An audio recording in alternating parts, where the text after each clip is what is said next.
नमस्कार, मी प्रांजली. तर साज क्रिएशनमध्ये तुम्हा सगळ्यांचं परत एकदा मनापासून स्वागत करते. तर आज मला याच्याविषयी तुमच्याशी थोडं बोलायचं आहे. तर थंबनेलवरून तुम्हाला कळलंच असेल हे काय आहे. तर हे आहे इसबगोल. तर गेले काही दिवस मी घेते आहे. तर याचा मला इतका फायदा झाला की मला असं वाटलं काश हे मला आधी का नाही कळलं. त्याचा थोडा अभ्यास केल्यानंतर मला कळल्याचे किती फायदे आहेत. वेट लॉसमध्ये तर हे मदत करतंच, पण ज्याला क्रोनिक कॉन्स्टिपेशन आहे, उष्णता, ॲसिडिटी, पित्त एकच, आणि ज्याला हेवी ब्लिडिंगचं म्हणजे उन्हाळ्यात नाकातून रक्त येणं किंवा पाईल्समध्ये ब्लिडिंग होतं, किंवा पिरियडमध्ये सुद्धा हेवी ब्लिडिंग होतं, याच्यासाठी सुद्धा हे खूप चांगलं आहे. आणि विशेष म्हणजे हे लूज मोशनमध्ये पण तितकंच उपयोगी पडतं, तितकं आपलं पोट साफ होण्यामध्ये उपयोगी पडतं. म्हणजे पहिले तर मी हे पोट साफ हे प्रत्येकाचं पोट साफ होतंच असं नाही, पण ज्याचं सकाळी पोट साफ होतं त्याला छान फ्रेश फील होतं, भूक व्यवस्थित लागते. आणि पोट साफ नाही झालं तर दिवसभर आळसात जातो आणि जडजड हेवीनेस वाटतो, ब्लोटिंग, गॅसेसचा त्रास होतो. तर याच्यासाठी इसबगोल योग्य पद्धतीनं आणि योग्य प्रमाणात घेणं खूप गरजेचं आहे. जर जास्त जास्त घेऊन चालत नाही, कारण शेवटी हे औषध आहे आणि किती चांगल्या गोष्टींचा अतिरेक हा वाईटच. त्याच्यामुळं आपण योग्य पद्धतीने घेतलं तर याचे खूप सारे फायदे आहेत. तर त्याच्याविषयी आज मी तुम्हाला थोडंसं सांगते, किंवा मला पर्सनली काय अनुभव आले हे पण मी सांगते. जेव्हा म्हणजे भरपूर जणांना असा त्रास असतो, गॅसेस, ब्लोटिंग किंवा अपचन, नीट खाल्लेलं नीट पचत नाही, किंवा आतड्यातला कोरडेपणा म्हणा, असे खूप सारे प्रॉब्लेम असतात. तर याचं रूट कॉज आहे कॉन्स्टिपेशन, किंवा डाएट करायला सुरुवात केल्यानंतरसुद्धा बघा काही दिवसांनी कॉन्स्टिपेशनचा त्रास होतो. तर आपल्याला हे साधारण एक ग्लास नॉर्मल वॉटरमधून आपल्याला हे सुरुवात करताना अर्धा चमच्यापासून करायची आहे, आणि नंतर हळूहळू तुम्ही वाढवत जायचं आहे. घ्यायचं कसं, तर हे सुरुवातीला तुम्ही 5 दिवस घ्या. ज्याला जास्त कॉन्स्टिपेशनचा त्रास आहे त्यांनी 2 चमच्यापर्यंत घ्यायचं आहे. आणि जर तुम्ही आधी सुरुवात करून बघा, ॲलर्जी वगैरे येते का. शक्यतो येत नाही, मला असं काही झालं नाही अजूनपर्यंत तरी. आणि जास्त घेतलं तर मग कोणाकोणाला कदाचित थोडंसं ब्लोटिंग किंवा हेवीनेस वाटू शकतो, किंवा गॅसेसचा पण त्रास होऊ शकतो. याच्यासाठी तुम्ही सुरुवात थोडी कमी याने करा. अर्धा ते किंवा 1 चमचा तुम्ही घेऊ शकता. तर मी आता 2 चमचे घेतेच प्रत्येक वेळेला. 1 ग्लास नॉर्मल पाण्यात अर्धा ते 1 चमच्यापासून करा, आणि त्याच्यानंतर 5 दिवसापर्यंत तुम्ही घ्यायचं. त्याच्यानंतर गॅप द्यायचा आहे. आणि तरी पण तुम्हाला विशेष फायदा नाही जाणवला तर तुम्ही ते परत थोडासा 1-2 दिवसाचा गॅप देऊन परत सुरुवात करायची. ते 1 आठवड्यापर्यंत घ्या तुम्ही, आणि 1 आठवड्यानंतर तरी पण तुम्हाला असं वाटलं म्हणजे फायदा तर होतोच यानं, पण अजून थोडे दिवस घ्यायला पाहिजे, किंवा परत तुम्हाला थोडासा तो त्रास सुरू झाला तर त्याच्यानंतर तुम्ही 15 दिवस घेऊ शकता. याच्यापेक्षा जास्त घ्यायचं नाही. आणि ज्याला क्रोनिक कॉन्स्टिपेशनचा त्रास आहे त्यांनी फार तर 3 आठवड्यापर्यंत, पण याच्यापेक्षा जास्त तुम्ही घ्यायचं नाही आहे.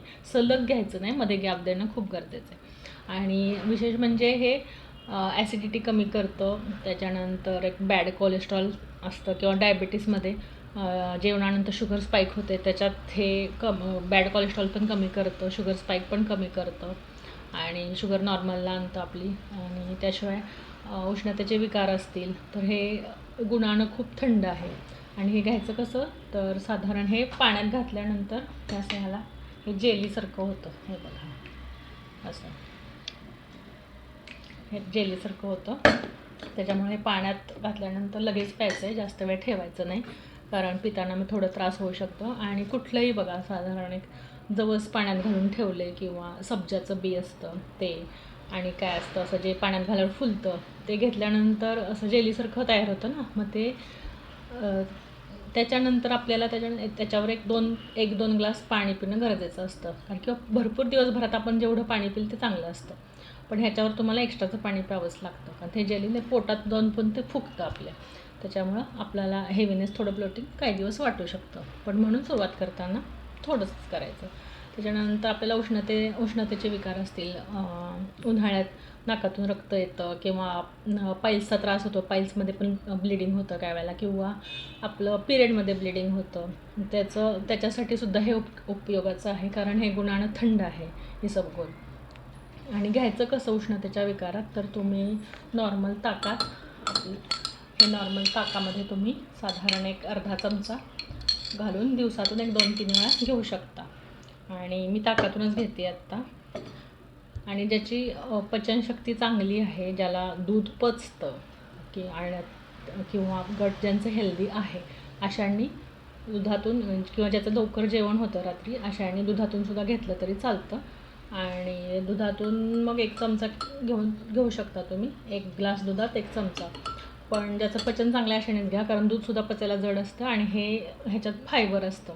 इसबगोलमध्ये फायबर असतं, त्यामुळे फायबरसुद्धा पचायला जड असतं. डॉक्टरसुद्धा आपल्याला सल्ला देतात बघा, ज्यांचं पोट साफ होत नाही त्यांनी फायबरचं प्रमाण वाढवा, फायबर असलेले फ्रूट्स खा. जेवणात आपल्या आहारात फायबर असणं गरजेचं असतं. तर हे नॅचरली फायबरच आहे, तर खूपच चांगलं आहे. तर हे इसबगोल वेट लॉससाठी कसं काम करतं, तर ह्याच्यात तुम्हाला सांगितलं फायबर असतं, सोल्युबल फायबर असतं. हे पाण्यात जाऊन जेलीसारखं होतं आणि हे घेतल्यानंतर पोट भरल्यासारखं पोट भरलेलं म्हणजे फिलिंग बराच वेळ राहतं आपलं. त्याच्यामुळं आपलं ओव्हर ईटिंग होत असेल किंवा जंक फूड खाण्याची क्रेविंग्ज होत असेल तरी हे कमी होतं त्याच्यामुळे. आणि तुम्ही कॅलरी डेफिसिटमध्ये असाल तरी हे एक्स्ट्राच्या कॅलरी तुम्हाला आपोआप जात नाहीत. ह्याच्यामुळे बराच काळ फायबरने बराच काळ असंही पोट भरलेलंच राहतं. याने पण हे घेतलं तुम्ही ताकातून वगैरे घेतलं, साध्या ग्लासभर पाण्यातून जरी तुम्ही घेतलं तरी बराच वेळा तुम्हाला फील राहतं. त्याच्यामुळं हे वेट लॉसमध्ये पण 100% काम करतं. त्यामुळे तुम्ही जर सुरुवात करणार असाल तर नक्की करा. आणि कोणाला कसा फायदा होतो आहे हे मला तुम्ही कमेंट करून सांगा. आणि याबद्दल तुम्हाला काही प्रश्न असतील ते कमेंटमध्ये विचारा. मी याची माझ्या पद्धतीने उत्तरं द्यायचा नक्की प्रयत्न करेन. आणि बॅड कोलेस्ट्रॉल तुम्हाला सांगितलं, बॅड कोलेस्ट्रॉल पण जातं याने, उष्णतेचे विकार जातात. आणि आणखी आता मला आता आठवत नाहीत, पण ह्याचे खूप खूप फायदे आहेत. हवं तर मी ह्याचा पार्ट 2 करेन. आणि बघा तुम्हाला कसं वाटतं ते. ज्यांना व्हिडिओ आवडला असेल त्यांनी लाईक करा, शेअर करा, सबस्क्राईब करा. आणि कोण कोण घेतं हे मला कमेंट करून सांगा. थँक्यू. बाय.